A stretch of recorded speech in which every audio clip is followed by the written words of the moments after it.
नमः परमहंसाय स्वादतचरणकमलचिन्मकरन्दाय भक्तिजनमानसनिवासाय श्रीरामचन्द्राय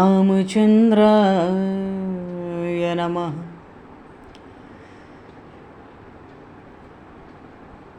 वंशीविभूषितकरान्नवनीरदाभात् पीताम्बरादरुणबिम्बफलाधरोष्ठात् पूर्णेन्दुसुन्दरमुखादरविन्दनेत्रात् कृष्णात् परं किमपि तत्त्वमहं न जाने।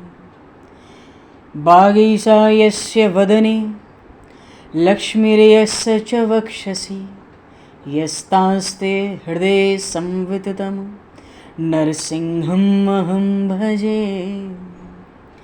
विश्वसर्गविसर्गादि नवलक्षणलक्षितं श्रीकृष्णाख्यं परमधाम जगद्धाम नमामि तत्। गङ्गातरङ्गरमणीयं जटाकलापं गौरीनिरन्तरविभूषितं वामभागं नारायणप्रियं अनङ्गमदापहारं वाराणसीपुरपतिं भज विश्वनाथम्।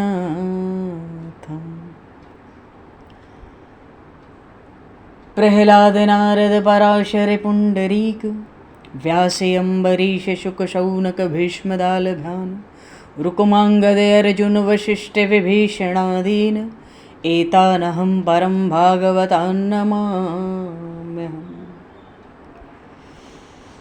श्रीसीतानाथसमारम्भां श्रीरामानन्दार्यमध्यमाम् अस्मदाचार्यपर्यन्तां वन्दे गुरुपरम्पराम्।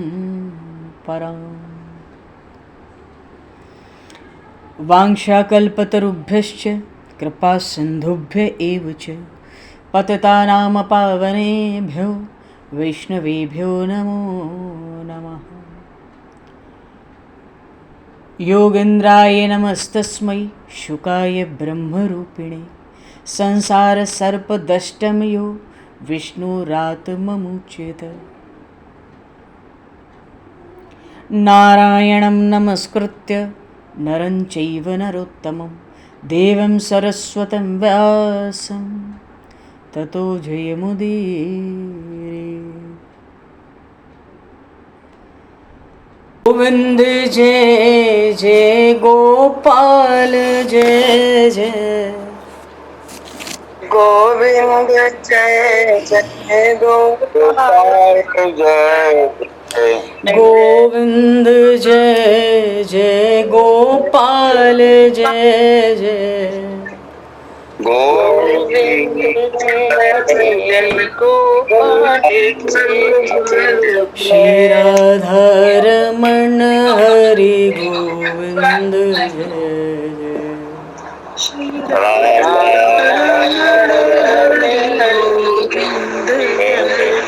श्री राधारमण हरि गोविंद जय।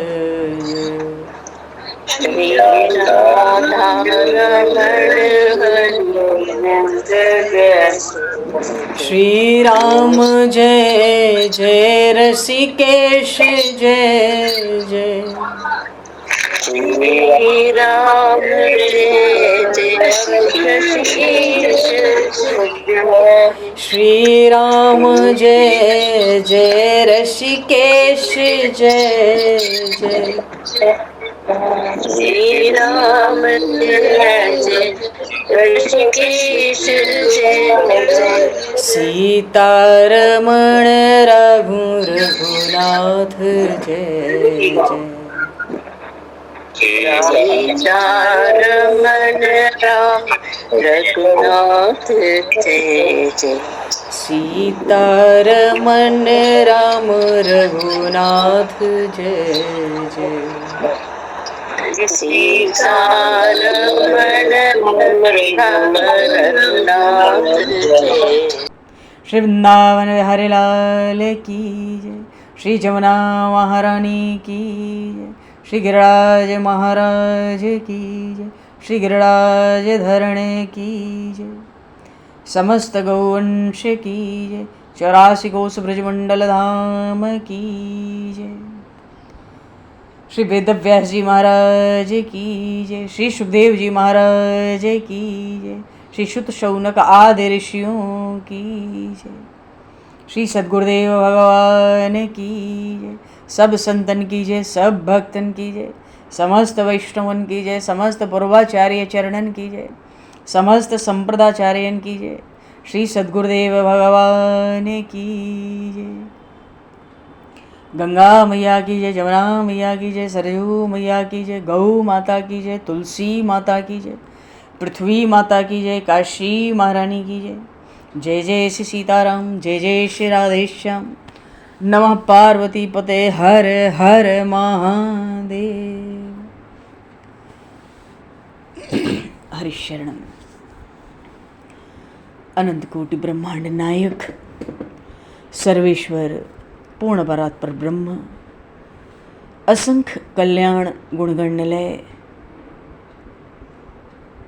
भक्त वांछा कल्पतरु, शरणागत वत्सल, भक्त वत्सल, दीनबंधु, दया सिंधु,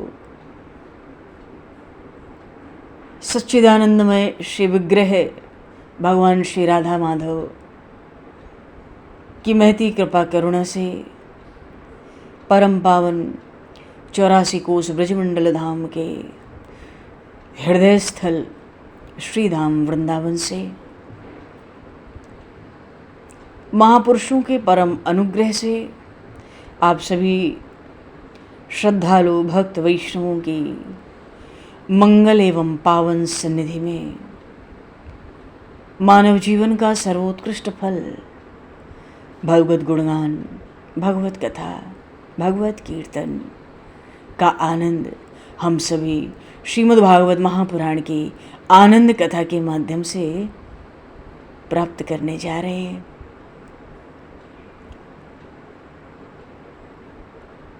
सर्वप्रथम आप सभी भक्तजनों के श्री चरणों में भगवत भाव से सादर वंदन, सादर नमन। आप सभी को यथा योग्य जय सिया राम, जय जय श्री राधे, हरि शरणम। जय हो, जय जय श्री राधे, सभी को जय सिया राम, जय हो भगवान, जय हो श्री राधे, श्री राधे, जय जय जय जय। कासाय वस्त्रं मणिहारभूषितं सिंहासनस्थं श्रितभक्तव्यापितम् अनाथनाथं करवीरवासनं श्रीकृष्ण गोविंद शरणं प्रपद्ये।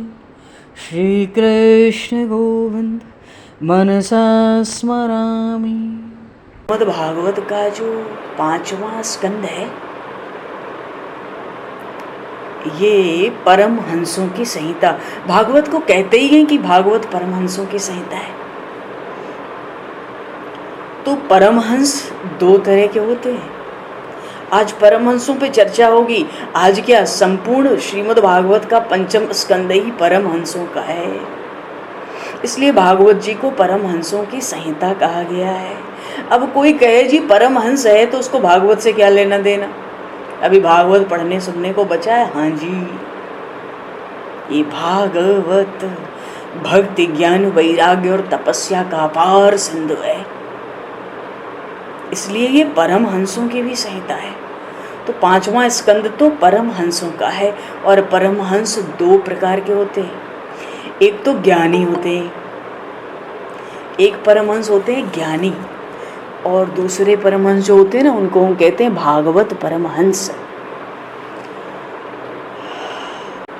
श्रीमद् भागवत के 5वें स्कंद के पहले अध्याय का पहला श्लोक क्या है? प्रिय व्रतो भागवत आत्मा रामः कथम मुने गृहेर्मत यन्मूलः कर्म बंधः पराभवः।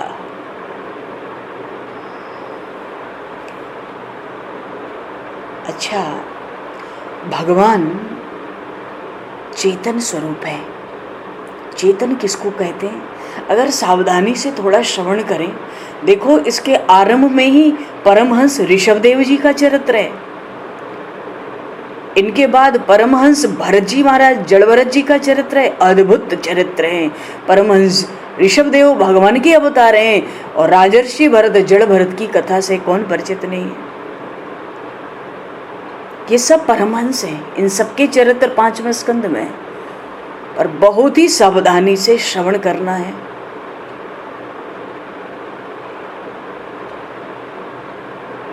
भगवान चेतन स्वरूप हैं। परमहंसों की जब बात होती है तो थोड़ी ज्ञान की चर्चा तो आएगी ना। परमात्मा चेतन है, सत्य चित्त आनंद। चित्त क्या है? चेतना। चित्त भगवान श्री कृष्ण चेतन स्वरूप है। आत्मा परमात्मा का अंश है, इसलिए आत्मा भी कैसा हुआ? चेतन। हमारे भीतर जो हमारी आत्मा है भैया, वो कैसी हुई? चेतन। ईश्वर और जीव चेतन है, आत्मा और परमात्मा चेतन होते हैं। तो भाई जगत क्या है? आत्मा भी चेतन, परमात्मा भी चेतन, तो जगत क्या है? जगत दो तरह का है। ये मिश्रण है जगत, संसार। जड़ और चेतन दोनों है इसमें। जगत में दो पदार्थ हैं, जड़ और चेतन। तो चेतन क्या है जगत में? आत्मा। जीव की आत्मा चेतन है इस जगत में।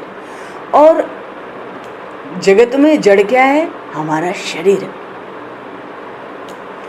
शरीर जड़ क्यों है? क्योंकि क्षण क्षण में परिवर्तित हो रहा है। देखो, जो क्षण क्षण में परिवर्तित हो उसको जड़ कहते हैं। कोई कहे क्षण क्षण में तो परिवर्तित नहीं होता, इतनी अवस्था क्या है तब ऐसा शरीर हुआ है। अरे क्षण क्षण में परिवर्तित हो रहा है, कैसे? क्या प्रमाण है? हर एक श्वास जा रही है क्षण क्षण में, वो लौट कर नहीं आएगी, तो क्या परिवर्तन नहीं है? आयु नित्य क्षीण हो रही है, नष्ट हो रही है, परिवर्तन नहीं है। बिना परिवर्तन के कोई चीज नष्ट कैसे होगी?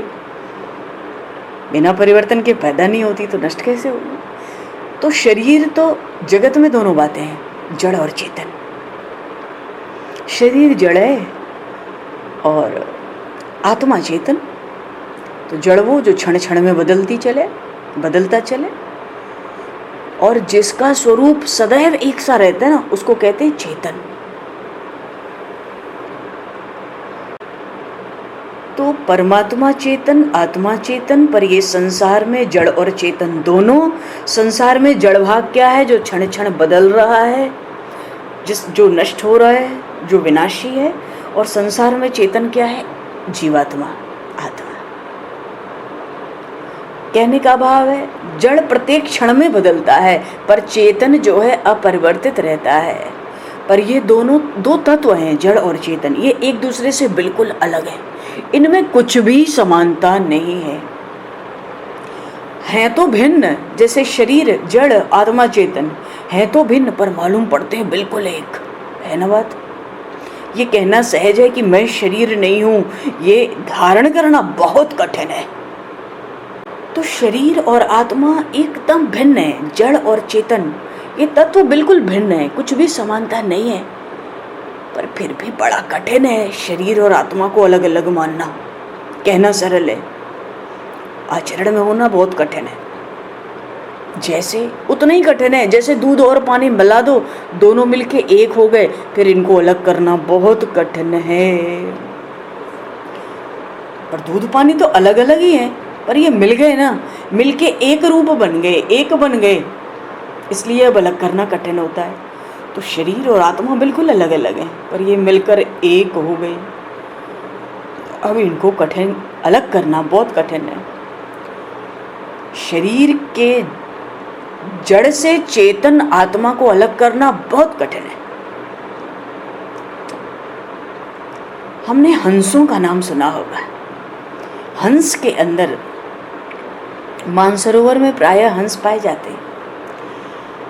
हंस में एक बहुत बड़ा सद्गुण होता है।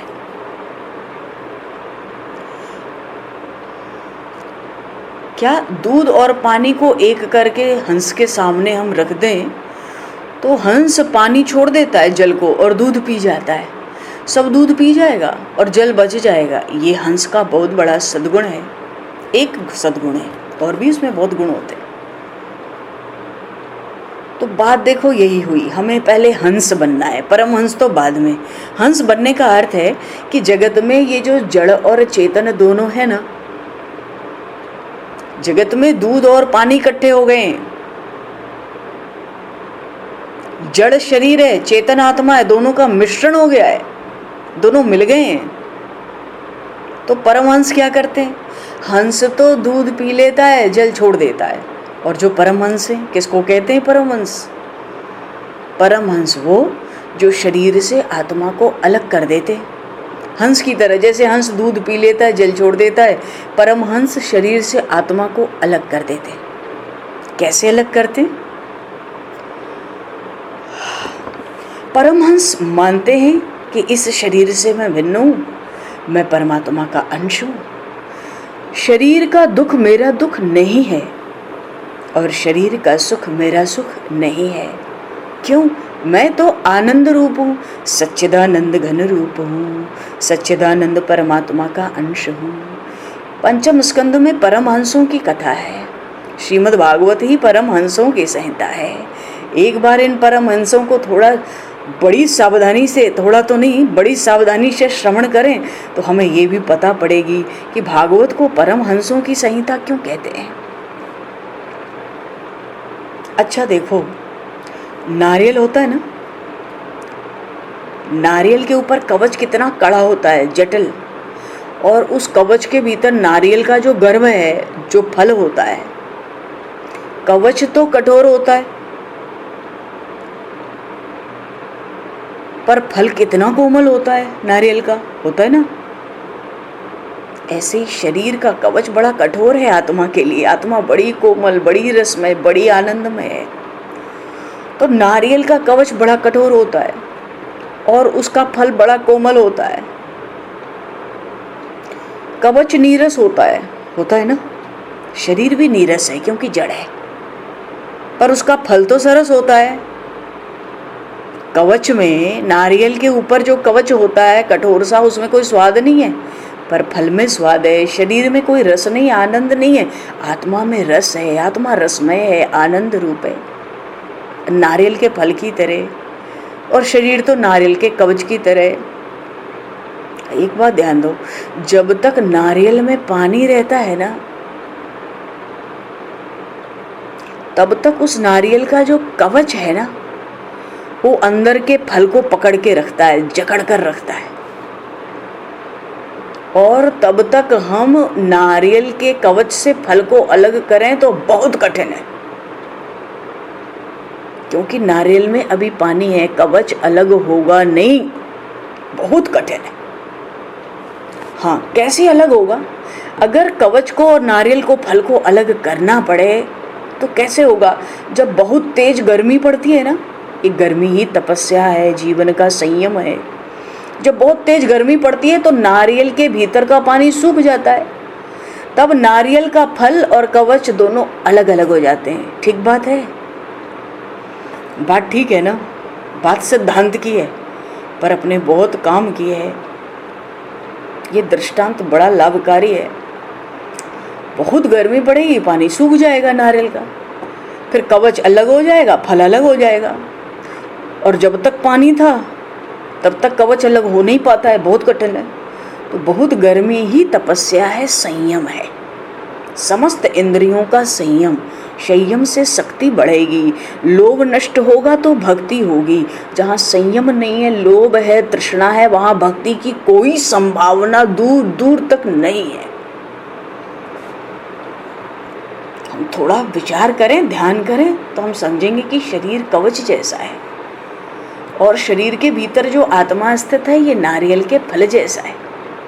आत्मा रसमय है, नारियल के रस में, फल में भी रस है, कवच में नहीं है।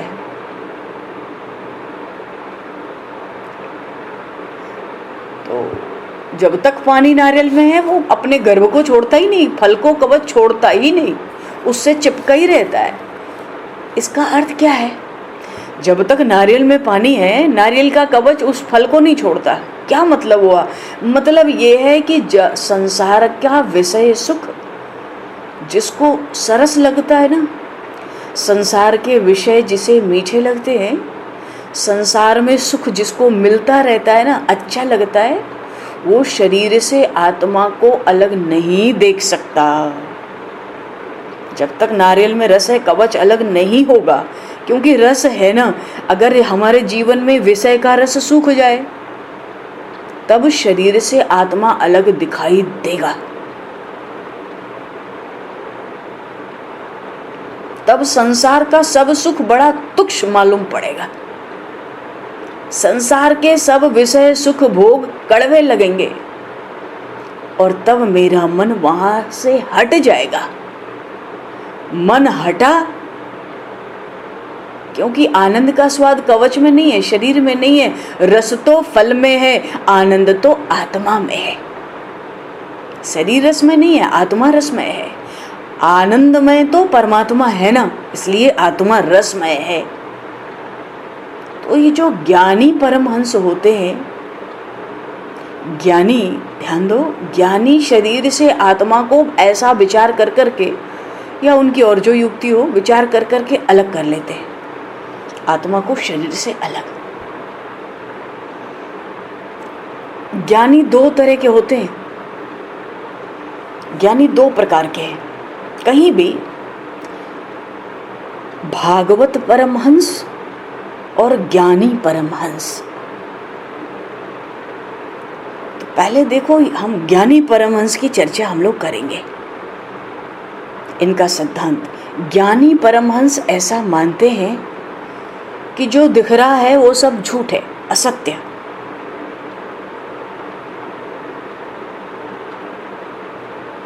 और जिसकी शक्ति से सब कुछ दिख रहा है वो परमात्मा सत्य है। जिसकी माया से सब कुछ दिख रहा है वो परमात्मा सत्य है। पर जो दिख रहा है वो झूठ है, पर जिसके कारण दिख रहा है वो सत्य है। क्यों? भगवान तो सभी के दृष्टा हैं, सबके साक्षी हैं। जो दिख रहा है वो झूठ है, जो देख रहा है वो सत्य है। जो दिख रहा है वो तो जगत है, और जो देख रहा है वो मैं हूँ, मैं सत्य हूँ। और जो जगत दिख रहा है ये झूठ है। ये जगत दिख रहा है इसलिए नष्ट होगा, मैं दिख नहीं रहा हूँ पर मैं देख रहा हूँ, इसलिए मैं अविनाशी आत्मा हूँ, परमात्मा का अंश। ठीक बात है। जो दिख रहा है वो मिथ्या है, पर जो देख रहा है उसको, मिथ्या क्या है?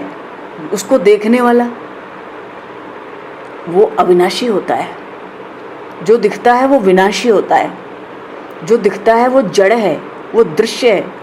जो देख रहा है वो दृष्टा है, वो साक्षी है, वो अविनाशी है, वो आत्मा है, वो परमात्मा का अंश है। तो ज्ञानी परमहंस कहते हैं जगत तो है झूठा, और जगत जिसके कारण दिख रहा है वो है सच्चा, वो है सत्य।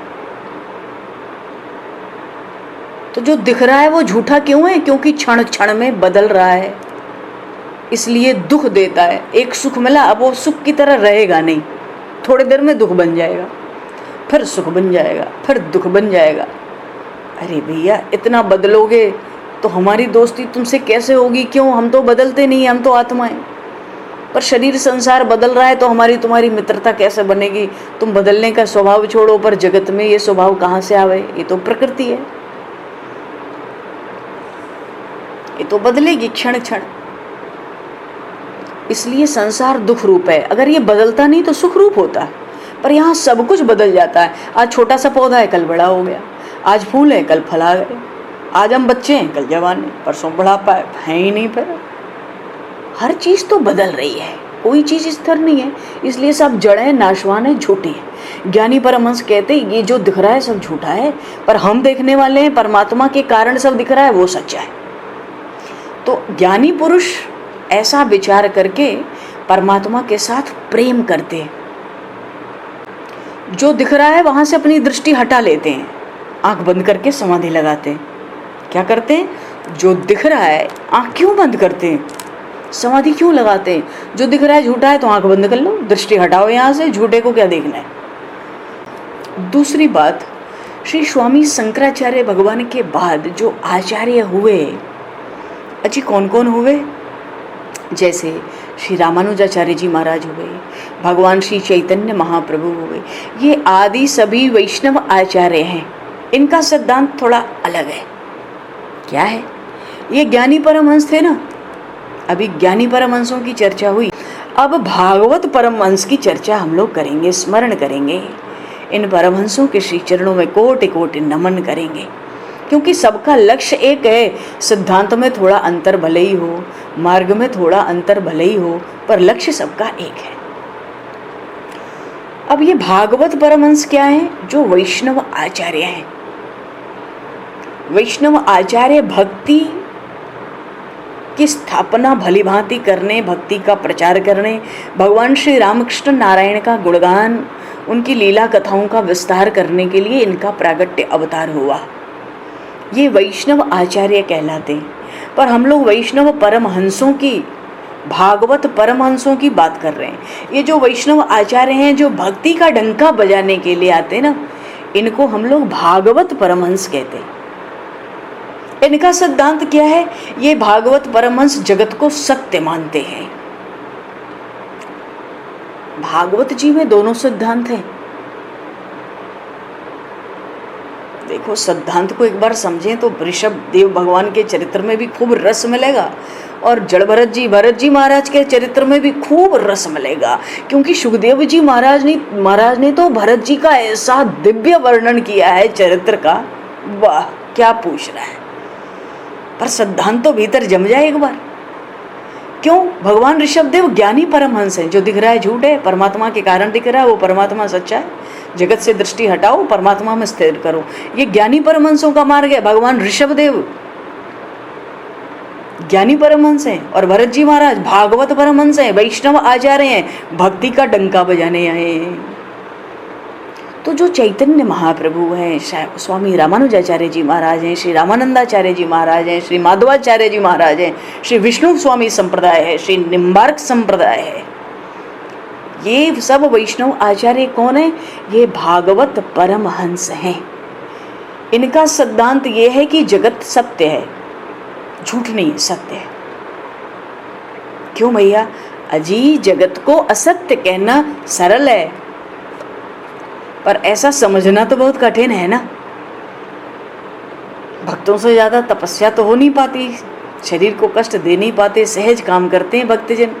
वो कहते हैं जगत असत्य है। भाई कहना तो सरल है, मानना बड़ा कठिन है। तो हमारे लिए जगत सत्य है, फिर भगवान को कैसे पाओगे? क्योंकि अगर जगत असत्य है ये बात समझ में आ जाए तो फिर जगत में हमारे लिए कोई दुख नहीं बचेगा। पर सरल बात भक्ति के सिद्धांत में क्या है? भागवत परमहंसों की, वो कहते हैं जगत को सत्य मानकर ही हम व्यवहार करते हैं।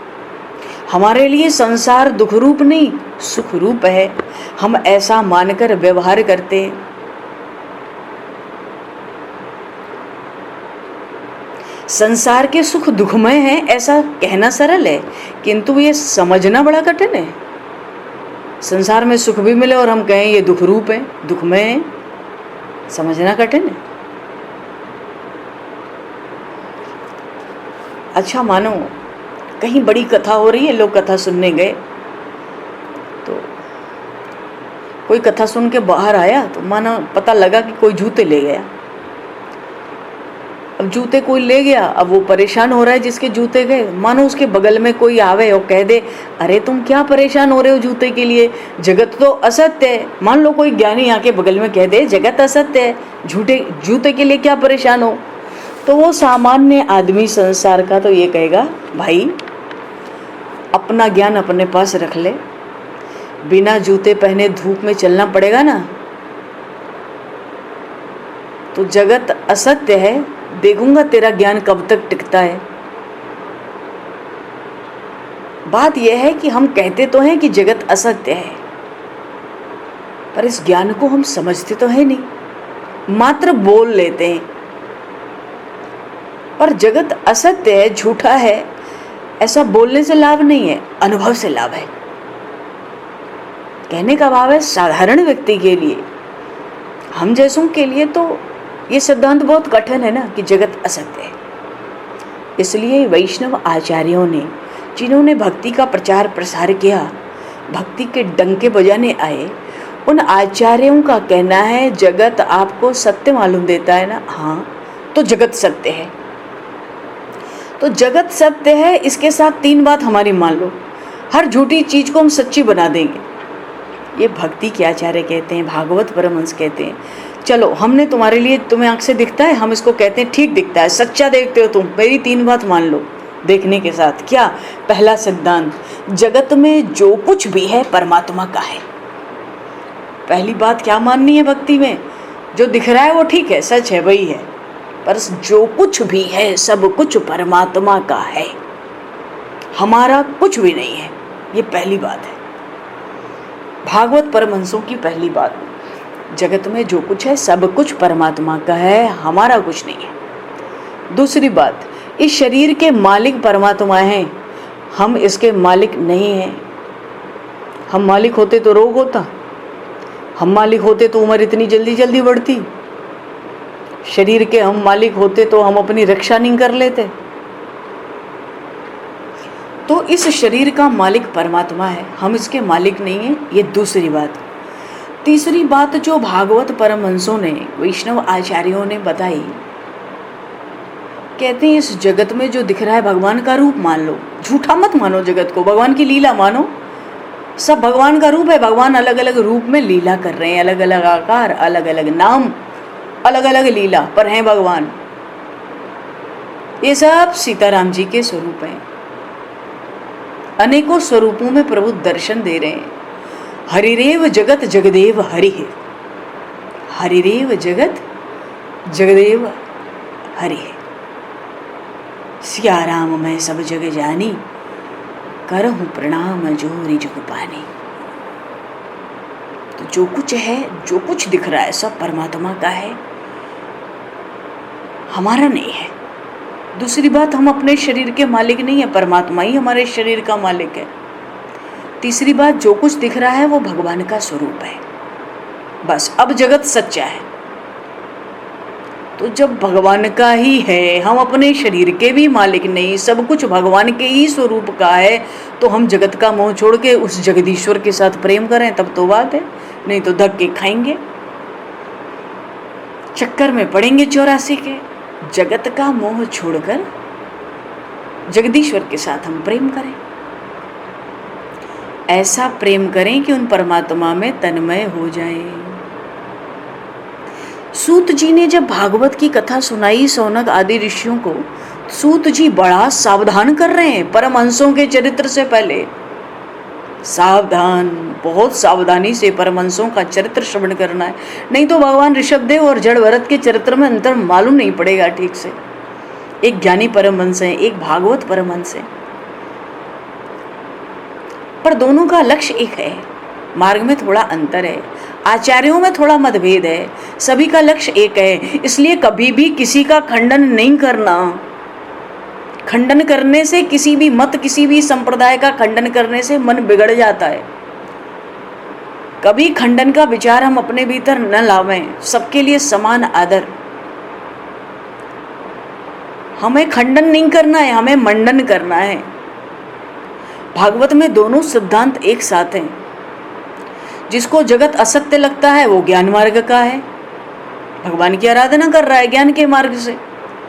जिसको जगत भगवान के स्वरूप में दिख रहा है, सत्य लग रहा है, वो भक्ति मार्ग के रास्ते चलकर प्रभु की भक्ति करता है। भगवान ऋषभदेव जी ने ज्ञानी परमहंस का मार्ग दिखाया है, आदर्श दिखाया है और समझाया भी है, खूब उपदेश दिया है। हरि शरणम। भगवान ऋषभदेव ने ज्ञानी परमहंस का आदर्श दिखाया और समझाया, और भरत जी महाराज ने भागवत परमहंस का आदर्श दिखाया है। दोनों के साध्य एक हैं, साधन में थोड़ा फर्क है। बोलिए श्री भक्त वत्सल भगवान की जय, श्रीमद्भागवत महापुराण की जय। अब चलो हम लोग चरित्र पर चलते हैं। स्वयंभू मनु और शतरूपा जी से मनुष्यों की सृष्टि चली। स्वयंभू मनु, उसके पहले मनुष्य नहीं थे। स्वयंभू मनु ब्रह्मा जी से स्वयं प्रकट हुए। स्वयंभू मनु के दो पुत्र थे, उत्तानपाद और प्रियव्रत। तो उत्तानपाद का वंश हम लोग देख चुके हैं, क्योंकि उनके पुत्र थे ध्रुव जी के वत्सर, और वत्सर के वंश में आगे जाके ही ये प्राचीन बरही और प्रचेता वगैरह ये सब हुए। अब स्वयंभू मनु का दूसरा पुत्र अभी रहता है प्रियव्रत। उनके वंश की कथा 5वें अध्याय में है। बोलिए श्री प्रियव्रत जी महाराज की जय। अरे इनका पराक्रम वेदों में भी प्रकट हुआ है, इनकी महिमा वेदों में गाई गई है। ये महाराज प्रियव्रत ऐसे हुए, ये ध्रुव जी महाराज के अपने सगे चाचा जी हैं। तो राजा प्रियव्रत के वंश में भगवान ऋषभ देव जी प्रकट हुए हैं। बोलिए श्री ऋषभ देव भगवान की जय। हाँ, तो प्रियव्रत राजा के वंश में भगवान ऋषभ देव जी का प्रागट्य हुआ था। राजा प्रियव्रत की विवाह करने की इच्छा नहीं थी। फिर ब्रह्मा जी समझा रहे हैं, क्या जो लापरवाह रहता है उसका पतन होता है, जो सावधान रहता है उसको कोई तकलीफ नहीं होती। ये बात क्यों कही? अरे भैया, जो प्राप्त प्रारब्ध भोग है उसको पूर्ण कर लो, फिर भजन करो। ब्रह्मा जी को पता है प्रियव्रत को विवाह करना पड़ेगा, तुम्हारा प्रारब्ध है। अभी अभी तो मनुष्यों की सृष्टि आरंभ हुई और तुम अभी से बाबा जी बनोगे, तो प्रारब्ध को पूरा करो, भोग लो, पूर्ण हो जाओ। राजा प्रियव्रत ने ब्रह्मा जी इनके दादाजी हैं, बिल्कुल सगे दादाजी हैं प्रियव्रत के। तो ब्रह्मा जी के समझाने से महाराज प्रियव्रत ने विवाह किया। उनके वंश में नाभि हुए, राजा नाभि, और उनके घर भगवान ऋषभ देव स्वरूप में भगवान ही प्रकट हुए हैं। बोलिए श्री ऋषभ देव जी भगवान की जय। आप कहेंगे इतनी जल्दी छलांग लगाई? ये छलांग नहीं है, राजा रानियों की कहानियों का कितना विस्तार हो, अपना अपना सार लेना है। प्रियव्रत के वंश में राजा नाभि हुए, नाभि जी से ऋषभ देव जी हुए। हम लोग तो भगवान ऋषभ देव के चरित्र पर आ चुके हैं। भगवान जब ऋषभ देव के रूप में प्रकट हुए ना, तो उनमें सब सद्गुण थे। चरण में कमल, वज्र, अंकुश, ध्वजा, पताका, सब चिन्ह। दाहिनी ओर वक्षस्थल पर भृगुलता का चिन्ह, बाईं ओर श्रीवत्स का चिन्ह। इंद्र को विश्वास नहीं हुआ कि ये भगवान है।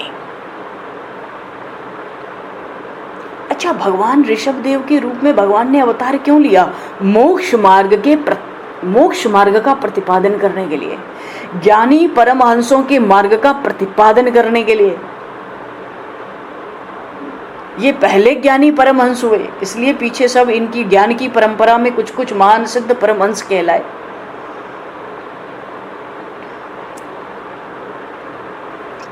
तो इंद्र को विश्वास नहीं हुआ कि ये भगवान के ही अवतार हैं। एक बार इंद्र ने, इनके पिताजी का राज्य था, ये तो बहुत छोटे थे, 5-6 साल के थे ऋषभ देव जी उस समय। इंद्र ने इनके राज्य में, पिताजी के राज्य में, राजा नाभि के राज्य में वर्षा नहीं की, बरसात नहीं होने दी। उनको लगा देखें, अगर भगवान प्रकट हुए हैं तो क्या 5 साल और क्या 500 साल के, देखें क्या करते हैं। 3 वर्ष तक लगातार बरसात नहीं हुई। महाराज नाभि बड़े चिंतित हैं, व्यथित हैं, दुखी भी हैं, क्या कारण है? भगवान ऋषभ देव 5 वर्ष 6 वर्ष की अवस्था है। पिताजी से कहा, पिताजी आपकी चिंता का क्या कारण है? उनके पिता राजा नाभि ने कहा, बेटा बरसात नहीं हो रही है, प्रजा मर रही है, प्रजा की रक्षा राजा का प्रथम धर्म है। भगवान ऋषभ देव ने कहा, बस इतनी सी बात है। फट से अपने योग बल से बरसात की। अब वो बरसात रुकने का नाम न ले, इंद्र को आना पड़ा, इंद्र का मान मर्दन किया। जैसे कृष्ण अवतार में भगवान ने गिरिराज पर्वत को उठाया, 7 दिन 7 रात निरंतर इंद्र का मान मर्दन किया, ऐसे ही भगवान ऋषभ देव ने बाल्यावस्था में ही इंद्र का मर्दन किया। इंद्र ने अपनी कन्या जयंती से इनका विवाह कराया, भगवान ऋषभ देव का। बात यह है ना, बरसात कैसे हुई? इंद्र तो बरसात कर नहीं रहे थे, तो भगवान ही है। भगवान ऋषभ देव ने योग शक्ति से दूसरे मेघ बना दिए और उन मेघों ने बरसात कर दी। इंद्र को लगा हम तो खतरे में आ गए, हमारा अस्तित्व ही खत्म हो गया, ये दूसरे मेघ कहाँ से आ गए। तुरंत भगवान ऋषभ देव के चरणों में गिरा। कैसे संतुष्ट करे स्तुति करके, उसने अपनी कन्या जयंती भगवान ऋषभ देव को दी। ये जयंती का भाई था जयंत, जो रामावतार में भगवान के पास आया था, कौआ बनकर आया था, चित्रकूट में भगवान का प्रभाव देखने आया था। हालत खराब हुई तो शरण में पड़ा, जैसे तैसे रक्षा हुई। तो जयंत की बहन थी जयंती। इंद्र ने भगवान को प्रसन्न करने के लिए ऋषभ देव जी को अपनी कन्या जयंती दी, और जयंती से भगवान ऋषभ देव के उस समय 100 पुत्र उत्पन्न हो गए। उस समय लाखों वर्षों की आयु होती थी, तो 100 पुत्र कोई बात नहीं। तो भगवान ऋषभ देव ने संतानों को उपदेश दिया, 100 पुत्रों को राज्य किया। जब ये राजा बने तो महाराज नाभि वन में चले गए भजन करने।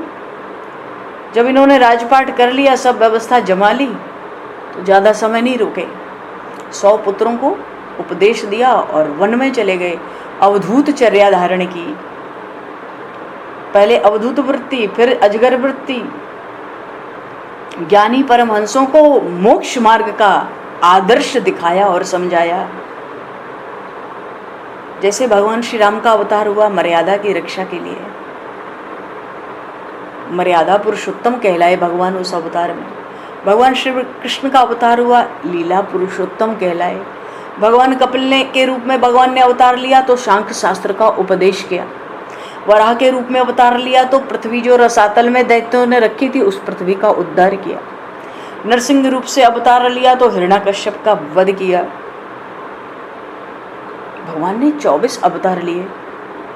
नर नारायण के रूप में अवतार लिया, कहीं मन के रूप भगवान के तरह तरह के अवतार हुए। उसी में भगवान ऋषभ देव का अवतार है। तो भगवान ऋषभ देव का अवतार क्यों हुआ? ज्ञानी परमहंसों को अवधूत चर्या सिखाने के लिए, मोक्ष मार्ग का प्रतिपादन करने के लिए, और मोक्ष मार्ग के प्राप्ति के आदर्श की स्थापना करने के लिए ही भगवान ऋषभ देव का अवतार हुआ।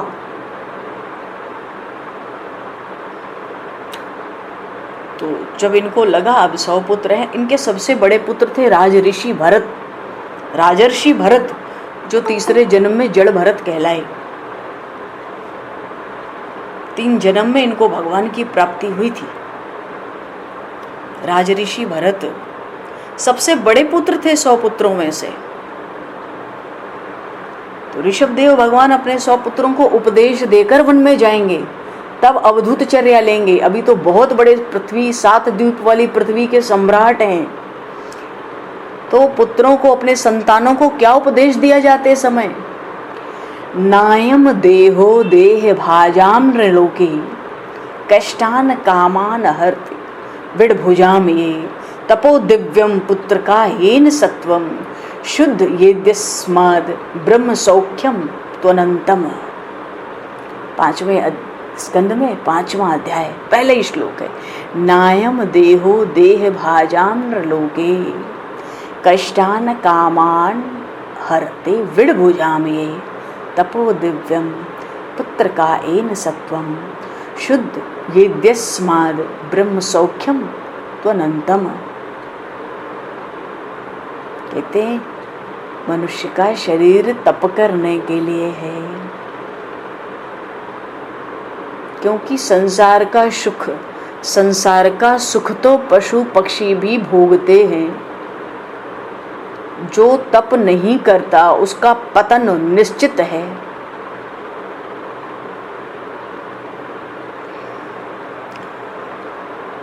और उपदेश तो बहुत ही सुंदर भगवान ऋषभ देव ने दिया है, पर बात यही है कि समय को दृष्टिगत किया जाए तो वो कहता है वाणी को 2 मिनट का नाम संकीर्तन करके विराम दो भाई। बोलिए श्रीमद् भागवत महापुराण की जय, श्री ऋषभदेव जी भगवान की जय, श्री वेदव्यास जी भगवान की जय, श्री सुखदेव जी महाराज की जय, सब संतन की जय, सब भक्तन की जय, सद्गुरुदेव भगवान की जय। जय सिया राम, जय जय सिया राम। बोलो प्रेम से बोलो, जय सिया राम, जय जय सिया राम, जय सिया राम, जय।